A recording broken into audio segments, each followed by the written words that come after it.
who are we going to be at the end of the next 12 months? Written our strategy in 2025. We're writing our strategy for 2026. How many screens are we going to need? Like, how many personas do we need to consider with this type of a feature? AI, especially features that don't generate revenue. Because it's 0 to 1, and we've spent time painstakingly learning the problem. Sometimes there's necessary friction. And frankly, in a matter of 90 minutes. Earlier this year, a lot of what I was using, things like Claude and ChatGPT. 2 product minds, thousands of launches, billions in impact.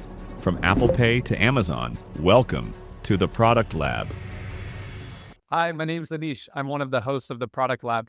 We have someone very, very special today. I consider him one of the most empathetic product leaders that I've ever had the chance of working with. His name is Nicholas Falldine. He's been a product manager at several different startups, 2 of which have sold successfully. He's working on another one right now. Again, I call him one of the most empathetic. He's an artist by background that converted into becoming a product manager. So he's got that creative side, really understands how to dig into the problem of the customer, peel those layers until he gets to the core and the root of the problem. So again, I'm very excited that we have him as a guest here. I've got a ton of questions to ask him, but again, Nicholas, thank you so much for being here. If you don't mind, if you can share a bit of an introduction about yourself and what you're working on today and the company that you're working with. For sure. Thanks for that intro. So yeah, my name's Nicholas Falldine. I've been lucky enough to work in product for, I guess, going on 9+ years now. And I've worked at startups a lot of the times in the conversational space, especially even before the explosion of large language models. I think we were like early, on building out some conversational AI. But yeah, I mean, I guess kind of like you said, Anish, I've always taken a lot of joy in just kind of going deep on problems and like truly trying to understand like the root cause before getting into some solutioning. And I find it lots of fun to be able to solve problems like that. You're one of the best conversational AI PMs that I've had the chance of working with. If you look back at that conversational startup that you and I used to work together in, how fast do you think we could have built that with today's tools? Months. And that's with like multiple iterations.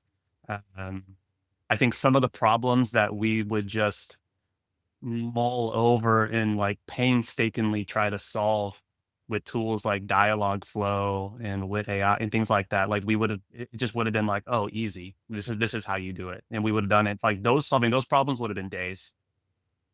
I think back to how we were thinking about all the different ways someone could phrase a question. And then we would feed that into Google's Dialogflow because we were trying to get into the head of every customer who would interact with our customer. So maybe the end user, we were thinking about the end user and how they would interact with our customer. We would just painstakingly spend hours and then days, and days would become as long as a couple of weeks trying to get that Dialogflow perfect so that it could be as natural as possible. I think back to that and where things are today. So I do appreciate that that was a special time, but I feel in product, this is a golden era because problems that were real and true problems even then are real and true problems now, but we're solving it differently. So I'm curious, just, given that you've built in the traditional world and what I'm calling now this more modern and progressive way of writing PRDs, how has your life changed? How do you write today? Let's maybe start there with scoping a feature or even researching it. Well, okay. So where I'm working, today, then we're in the short-term rental communication space. So I'm still, like fortunate enough to be working in conversational technology. The way that we work today, obviously things are moving way faster. And that's not only within our own company, but then also because you see how quickly other companies are shipping and moving in the space. Then I would say the way that I write has become much more short form. Instead of like writing full-blown product requirement documents, because then like to actually write the specs for that and to turn that into something that's engineering ready that's usually for a project that's a bit more monolithic in a way, as opposed to breaking things out in like small chunks that can be built and shipped like week over week. So I'm spending a lot more time writing specifications, just directly within even like Jira tickets and things like that, spending less time writing those massive documents that I know that we used to work on quite a bit. So yeah, I would say that that's one way. Something else even that I'm kind of like playing around with is the way that I've always worked in product, or not always, but I guess majority of the time, is you start from words, and then from words, then you kind of move into high level wireframes. I know sometimes in the past I would wireframe some of my own ideas to try to then get, to kind of work through some of those mental blocks and then back my way into writing product specs for it. I think with some of the tools that exist now, then it's way easier to start with visual ideation and even like full blown prototypes, and then like validate ideas and even kind of work through some of your own, yes, it's like some of your own ideas to flesh them out more, get validation from other people in the company, get alignment before ever even writing a product spec. So I think that's like a very different way of working now, which is crazy and it's kind of tough to wrap your head around. Do you design more with the time that you have? Are you spending more time prototyping and designing more? So, all right, kind of what my time looks like right now is, so I'm a product team of one. So that means that I'm constantly zooming out and zooming in, of like jumping on calls and leadership meetings and trying to figure out what the product strategy is to take us, for the next couple of years. But then like my next call is jumping on with an engineer and like getting into business logic of like how a specific feature is going to work, or what is the copy of this modal going to be.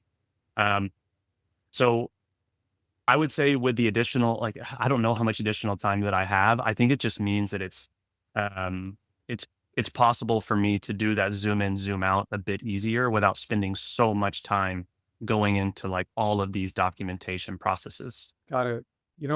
It sounds similar to where I'm working today too. Like, what we do is we still do write some of those traditional artifacts like PRDs or PRFAQs, but I think what I'm finding is that we're not writing every edge case and every user story. We're trying to fill in the blanks, with using some of the more latest tools like Cursor, where we actually feed the PRD. And then we're looking for an output of, well, what edge cases are we missing? Not to suggest that we don't write any of them. We just write the ones that are the most apparent instead of trying to write the ones that finally drive us to the very edge. I don't think it's prevented us actually from having prevented us from shipping a feature with a bunch of issues. I think we continue to ship with high quality. We just write a ton less. I think what we spend our time doing is we spend more time prototyping. We spend time thinking about what it looks like. We try to make sense of it much faster. And we'll do those on live sessions. I think that's what's really interesting. We do those in live sessions where we are sharing our screens, we're hitting record on the meeting, and then we're not taking any notes. We're letting our meeting take the notes. We are pulling up a screen and we are making decisions on where the experience should go. And we're deciding very adequately on where to cut off a feature. Meaning we're saying, look, this is the end of the phase. If we ship these 2 more changes, we can actually ship something that is customer usable. And our drive is always, one, is it customer testable? And then is it customer lovable? And we're always trying to get to that point where we can cut off something at the point of the customer. So yeah, I actually follow a lot of what you're saying, where writing has become a lot less. What tools are you using to prototype today? What's the ones that kind of come up top of mind for you? Well, actually, I'm curious on something you just said. So, so when you're saying like, hey, we kind of do this live as a team,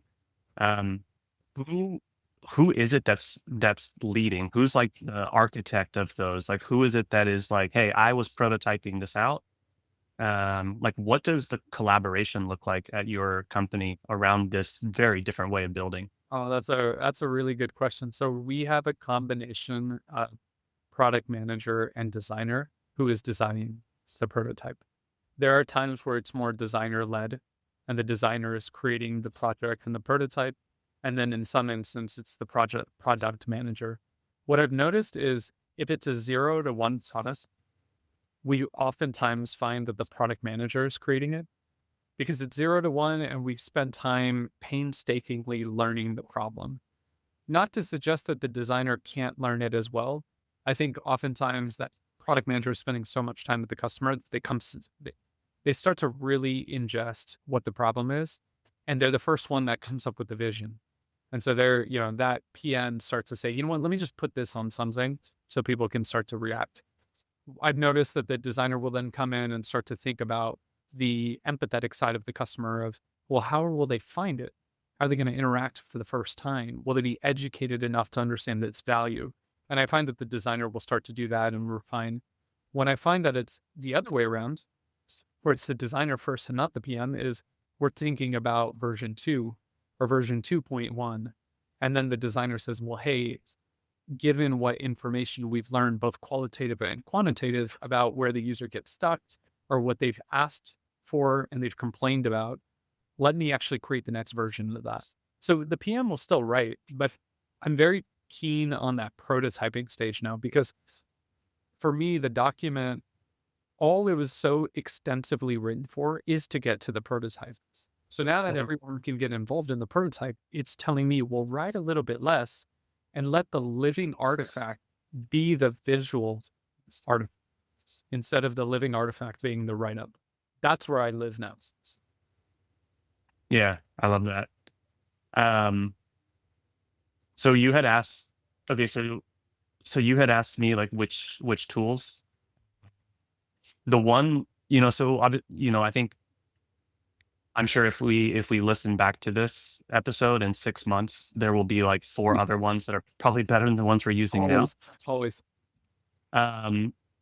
So we've tested a few internally. I know like our engineering team using things like Cursor and things of that nature.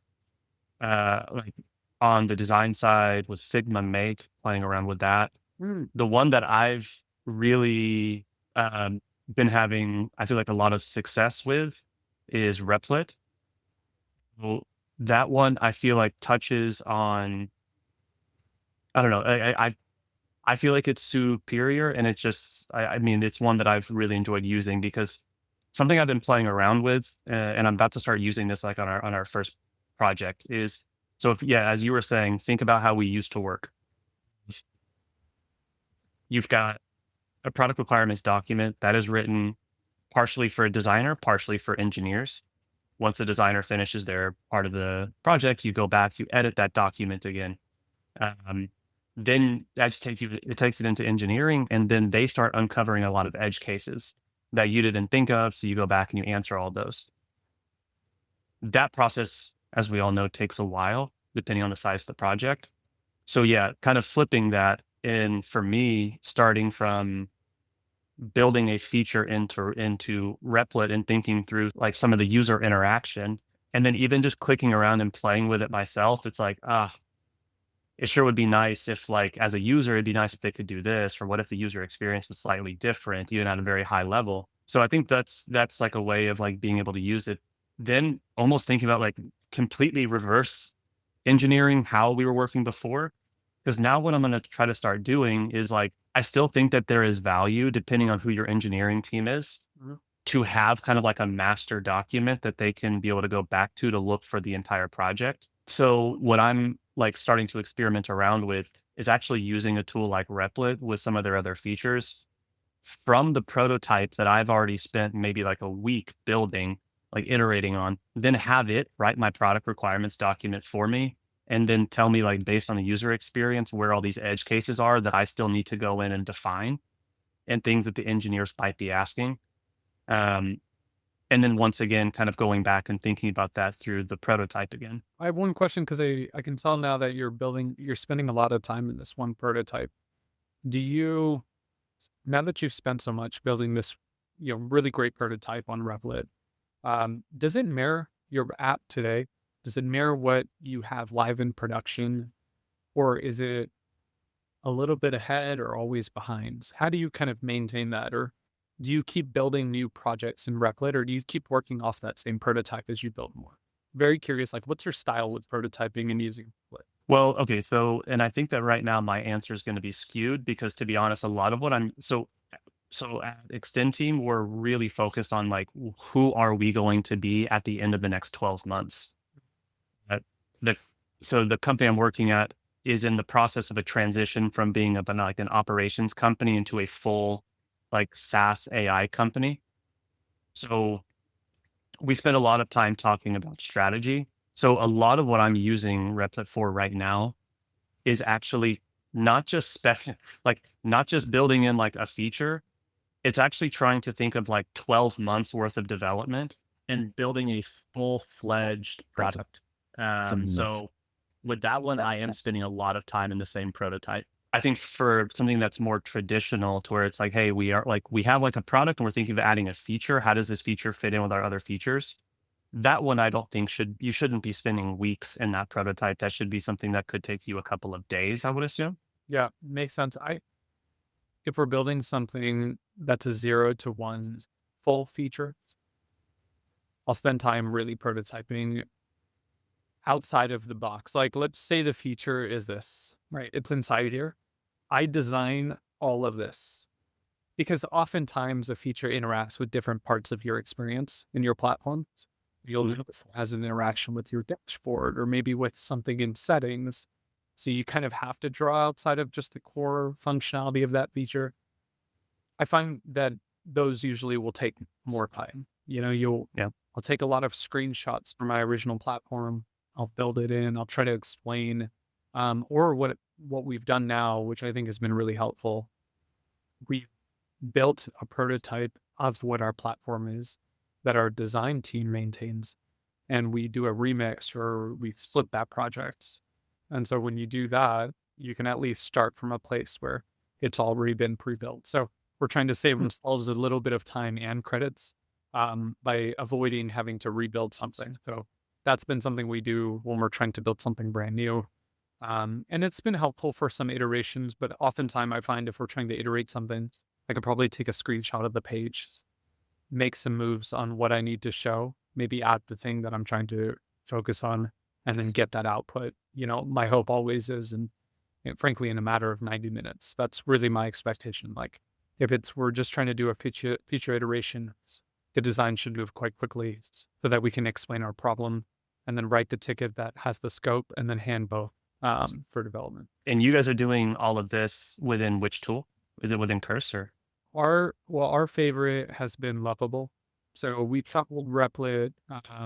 We tried some other tools, but we really enjoyed Lovable. So we've been making most of our investments there. And I think we've found that some of the integrations that they've made has made the chat side of it very easy. There's this really nice chat functionality that my team takes a lot of advantage of, both the product managers and the designers.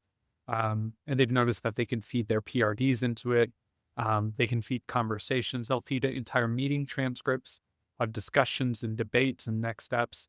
And it'll break it down into a multi-step plan, which has really worked well. And then it's boded well for us.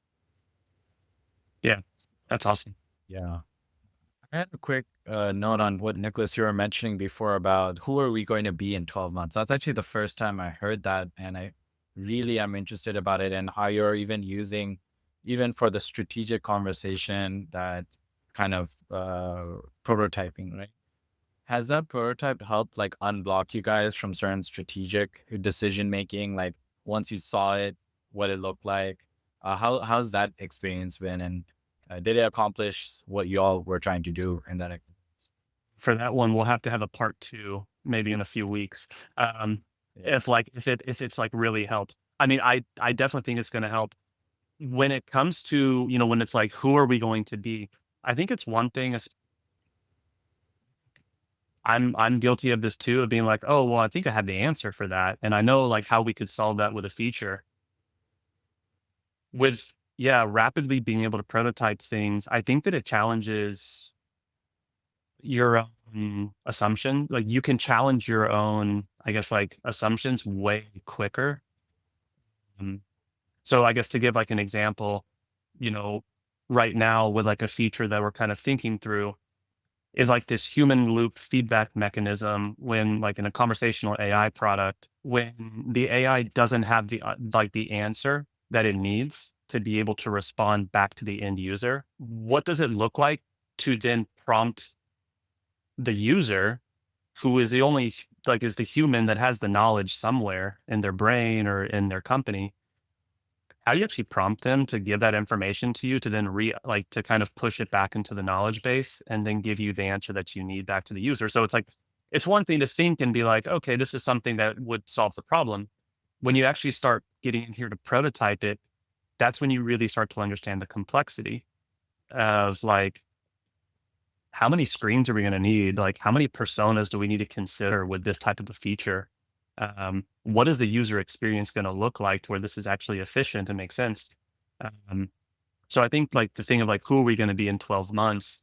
When you start to have these ideas of who you could be, then I don't know. I mean, Anish, I remember earlier in my career, for sure, you and I having conversations around storytelling. It's like an art to really tell a story to get people on board with your vision and your ideas. I think that this new age of building has flipped that, where the storytelling is not so much verbal, it's visual, because you can do it so fast and way more effective. And I think that's what I'm really excited about to see. And so Jihad, I think, yeah, we'll see in like a few weeks how well that's gone.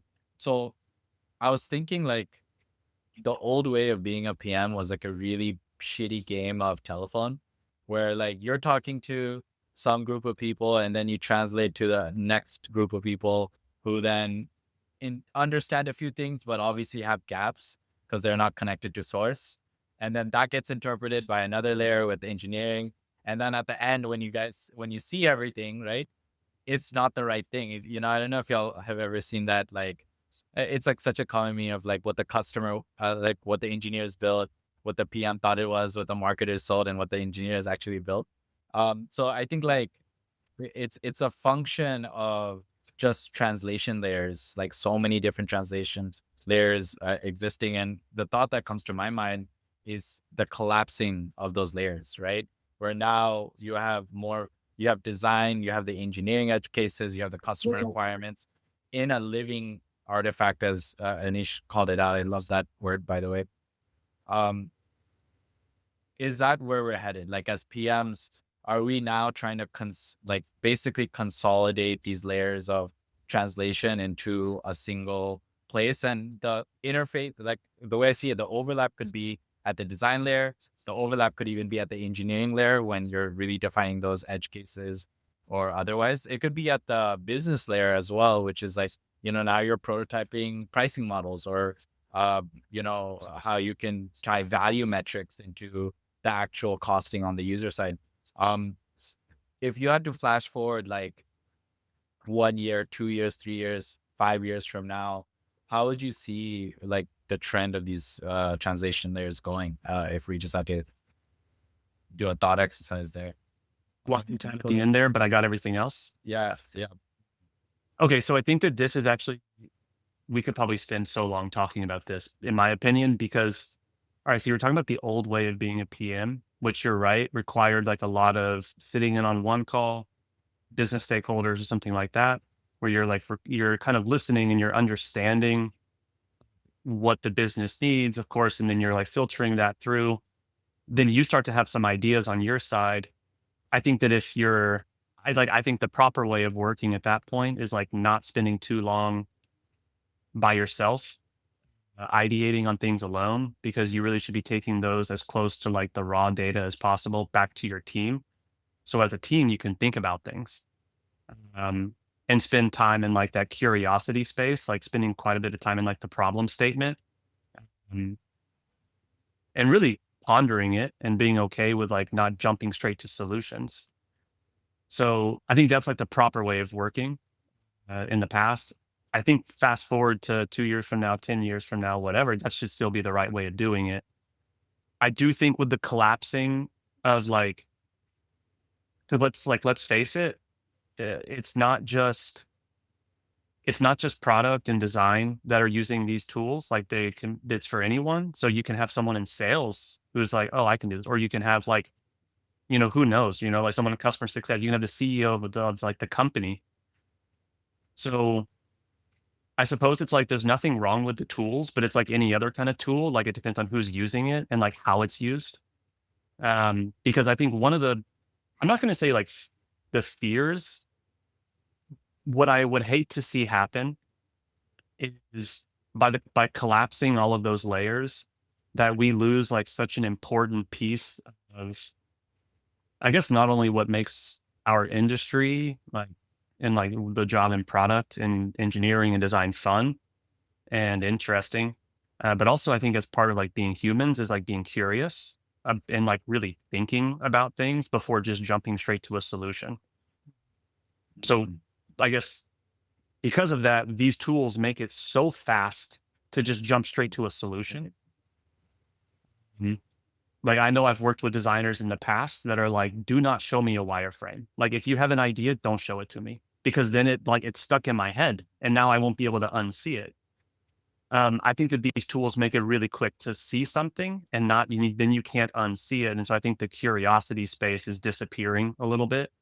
Once again, it's not the tool's fault. I think it's the people that are sitting behind the keyboard, because we can just say, stop for 2 hours. Let's talk about stuff. So kind of went on a caveat with that.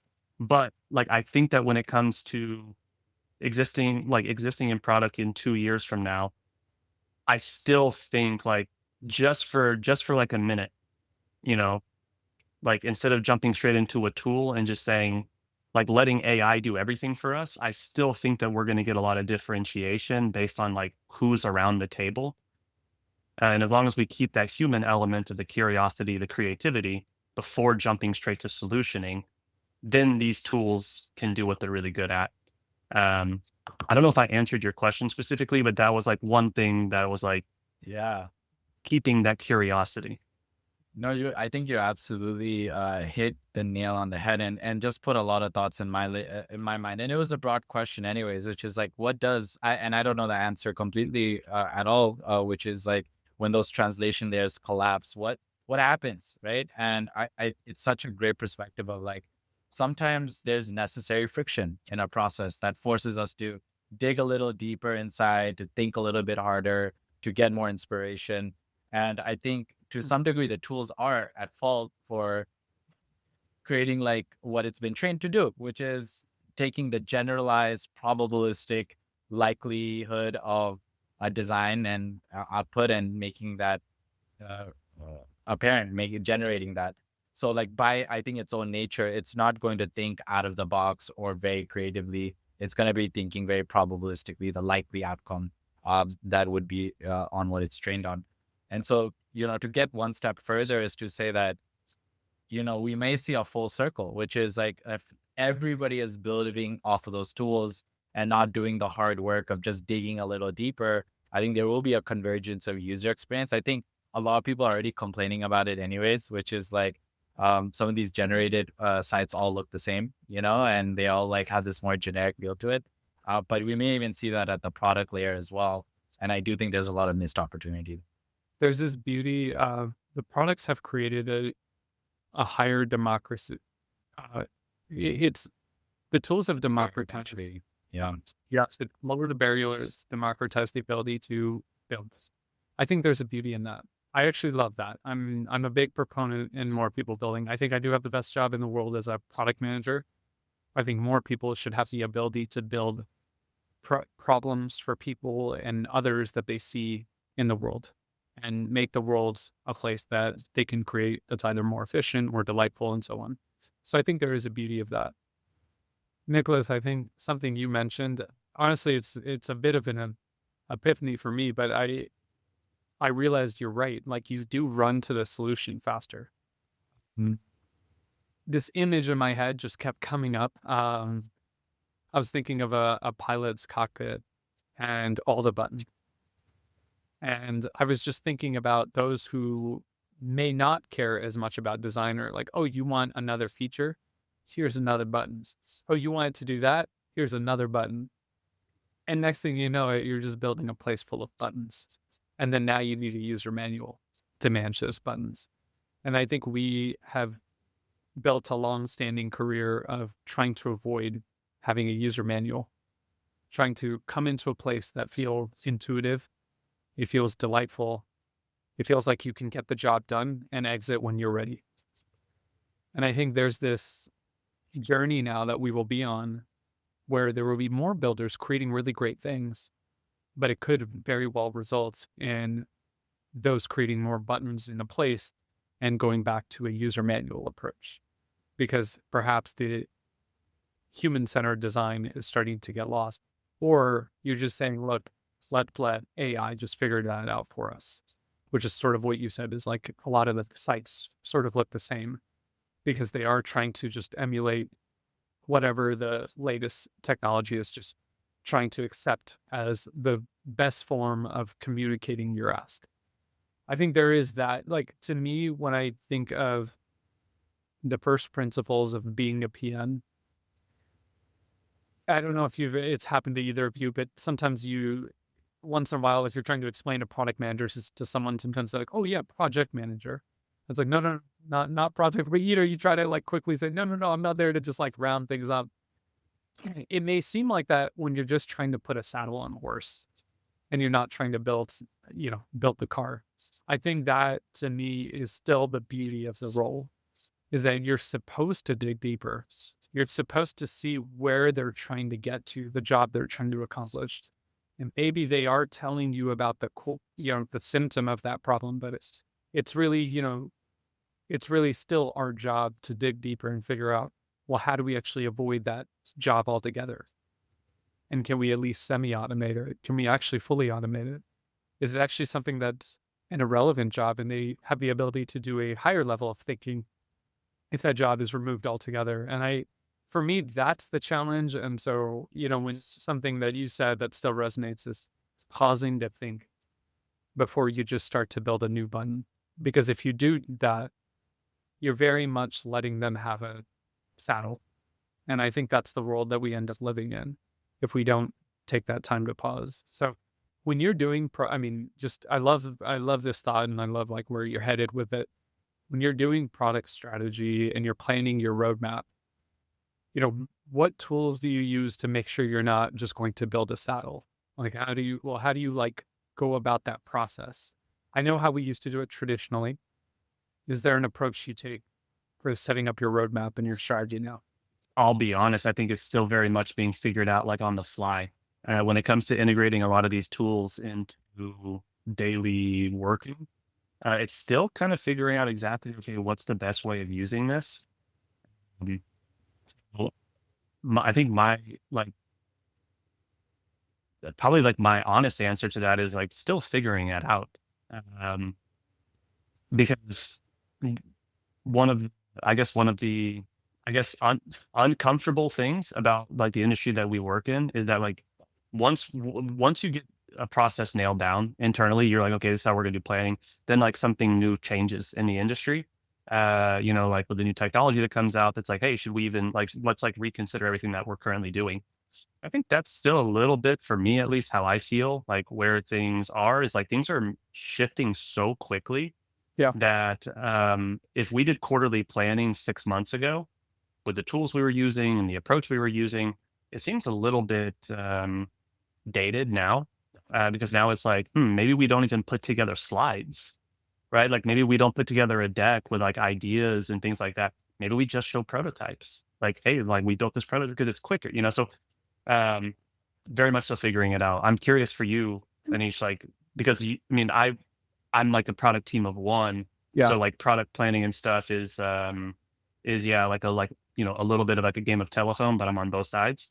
So like I'm curious for you, like at a company that has more like a more robust product team, how are you guys doing it? I would love to learn like from you. Yeah, we write product strategies in different areas. So, given Jeeves is in the expense management space, we write a product strategy in underwriting, one in our core payment infrastructure, like our Rails.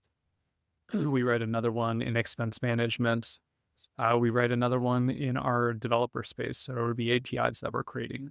So we actually try to think of the personas for those. sometimes the personas will shift very actively. If you look at expense management, it could be the employee and the managers who are the most impacted, and the financial leader who's setting a policy. On the developer side, it might be more of the development team that we want to think about, and then those who are behind that customer's development team. On underwriting, again, it's the financial leader and the company leader who's trying to survive. They want a line of credit, so how much can they get? And then again, when we're thinking core Rails, we think about someone who's trying to move money around the world. They're trying to do it efficiently at the cheapest price. And how are we helping them do that? So I almost have to still write strategy for each of these to see exactly where we're trying to get to. Like, do we understand who they are? Do we understand where we want to get to? So their value and our value, does that align? Then what are the key initiatives that's probably going to get us there, where it meets both in the middle? How are we going to measure it? So we think about the measurement tool, and how do we still have our yardstick so we know throughout the year that we're heading in the right direction? And then finally, what are our risks? So, and the risk could be, the team size is too small. There's something else that's competing. We can't shift this mentality of the customer. It's going to be a really hard shift. It's a big frictional point. We're asking them to do a big behavioral change. It's very hard. Maybe it's hard to sell what we're building. We might need a team for that. First time experience is really hard. We need to find a way to invest. So we call out those risks. So for me, it's still product strategy. It kind of gets us sorted out on, look, we believe these are our core 4 areas. We believe that this is the persona that we're trying to win, and we want them to say this statement. We believe Jeeves wants this. We believe we have to do these at least 5 things so that the 2 match in the middle. Customer problem is solved, and we earn something from it. And then we believe these are our risks. So we still write this way. We write faster now. I think that's the big difference. Is there's this like intelligence in the tools that we pick, our writing tools that we pick. So when we're writing our strategy, we've written our strategy in 2025, we're writing our strategy for 2026. And then we've written all these features in between. The beauty is it's all stitched together. So when we start writing the strategy, it almost like picks up. It's almost like that. For us, it's like if I was to give it some kind of, I was trying to personify it somehow. It's like this person in the room who's like always been in the room. Who's like, oh, this is what you said previously, or hey, this is what you wrote previously. So when that person, which is, our tools, in this case, we use ChatGPT very actively. It helps us write. It helps us put that plan together. And then we spend less time trying to write all the different areas of it. We don't have to spend time formatting it. They're all formatted the exact same. So it gives us more time to debate the concept. So I think if we have, let's just say, I don't know, so many hours in a week to devote to strategy, you're not spending hours and hours writing strategy. You're spending more time refining. So maybe the first draft is written. Now you're refining areas of it. It's like the scaffolding is there, and now you're trying to like work on pieces. So I work on how might we win that area of the initiatives. Then I focus on the persona. Do I feel like it's right? Then I go to my research team, say, hey, this is what I'm thinking of the personas. Do we have other people we've met with that are like that? Like, just to make sure my hypotheses are not way off center. So I think the beauty is that I win time back in my writing so that I can spend more time in refining, debating, and then continuing to validate, either with meeting customers directly or meeting my customers directly, or meeting my research teams who might have met with customers. So that's really how we're still piecing it together. I do feel very strong on still having a strategy. I don't think you need to have like a 12-month roadmap, but I do think you need to know where you're going. At least have a yardstick and say, yeah, we're heading in the direction that we thought we were going to go. And if we shifted, at least it was an active discussion and a decision to shift away. Because I think sometimes when you're at a startup, you might shift away from your North Star without ever realizing that it's happening in the first place. If you've never written a strategy and a focus of where you're headed, you'll really never know if you're 3 or 4 degrees away from that, or if you're frankly 90 degrees away. and you're heading in a completely different direction. I think that's the big difference. So we still try to write. That is, Does that resonate with you? Does that, what do you think? Hear that? that was pointed to me. Yeah. Yeah, because when we think about like all these, like what all these tools allow for us to do now, it's to move fast, which is beneficial if you know where you're going. I think that's so you're right. Like, so being at like a very early stage startup, knowing what your vision is becomes kind of everything because all the tools have been democratized. So if you're not a designer, you can design something. If you're not an engineer, with some of these tools, you can build like a 0 to 1, lightweight or, version of like an app, and you could deploy it to production. So yeah, it's no longer about how quickly can we do something. It's more so about where are we going? So that way we can move Right. fast to unblock us from like the uncertainty. And that's something that like, I think most startups feel. It's something that, I felt a lot in my career. I think the difference was before, if you didn't know exactly where you were going, then it took you a bit longer to work. And so you could figure it out on the fly a bit more.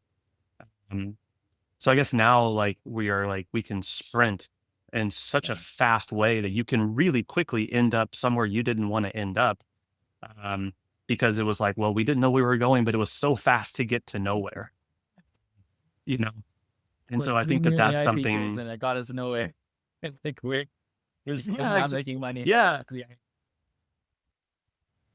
Yeah, and there's no cohesive product story, like you have like a feature factory, and it's really easy to create feature factories now.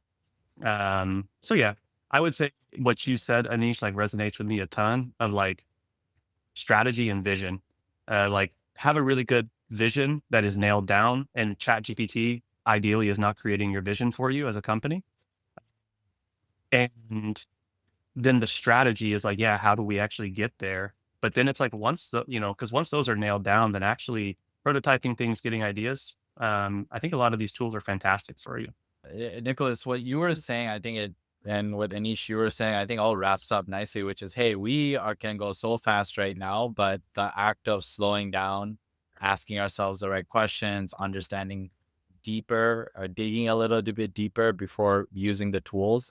Because the pros and cons is you can go really fast, but you can end up totally in the wrong direction. And I think that's been reflective a lot with a lot of slop that's out there, for lack of a better word, like just solutions on solutions or features on features.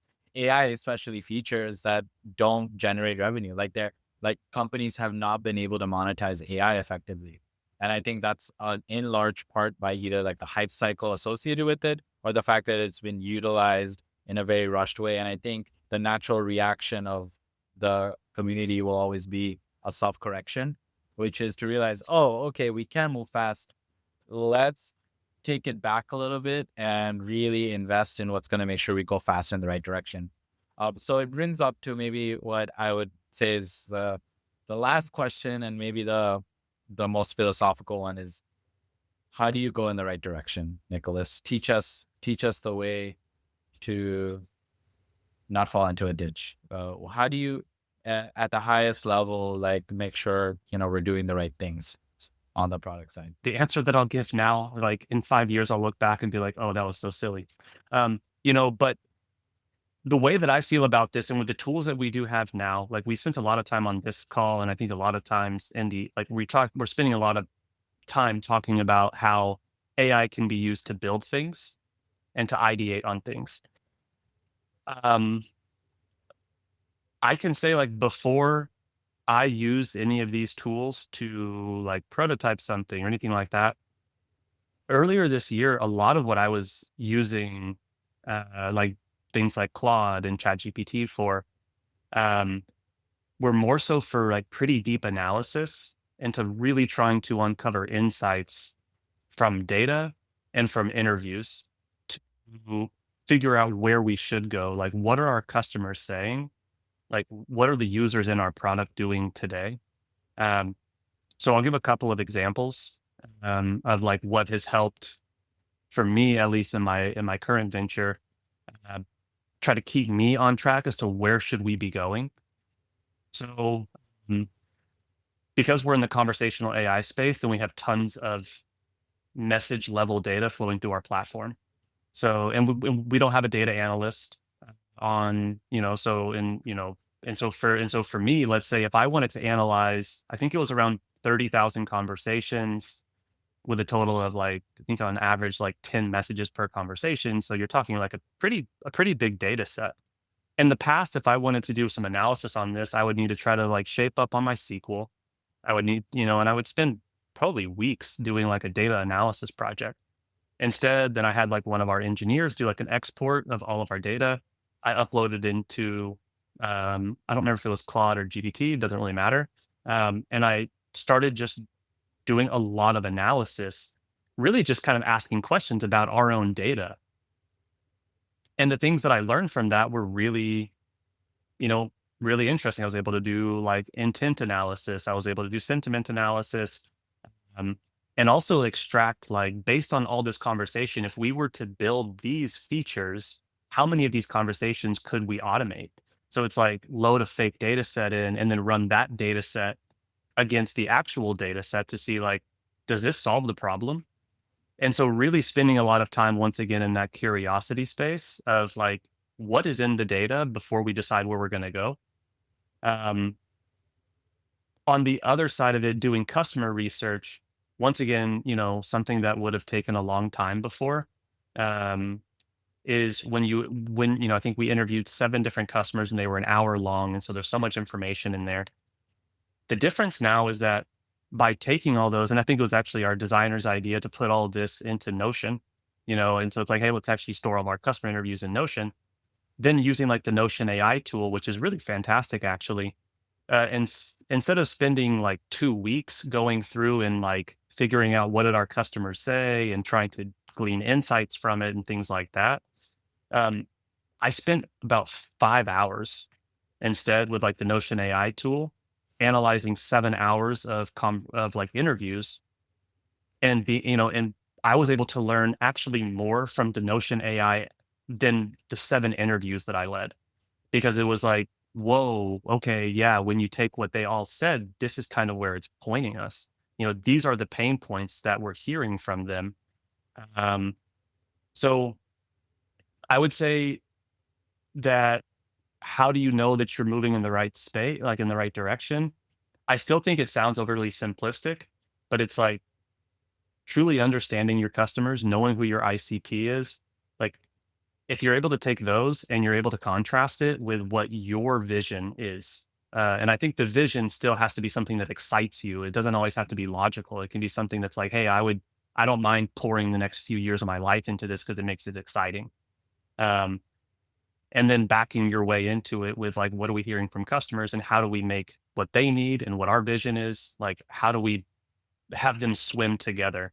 Um, so, and I would say on the other, like the last thing I'll say there is, using some of these tools that exist today to, instead of build things, to understand, like to understand and really spending time like understanding problems, then I think it's just as valuable as prototyping anything. That was a fantastic. I mean, the knowledge bombs. I know even with Anish, I think is in the same space. Like, I think there's just some incredible viewpoints that has got us thinking as well. So, just thank you for the time. Thank you for just sharing a few things. The world is changing very quickly, and I think we need people who are like sitting down and thinking hard about things that excite them and, things that could positively impact everywhere. So thanks for the episode. Thanks for sticking with us. Anish, anything to add before we drop it off? I started by saying he's one of the most empathetic product managers today. I think I have to end by saying he's the most empathetic product manager that I still know. I mean, it just shows, his one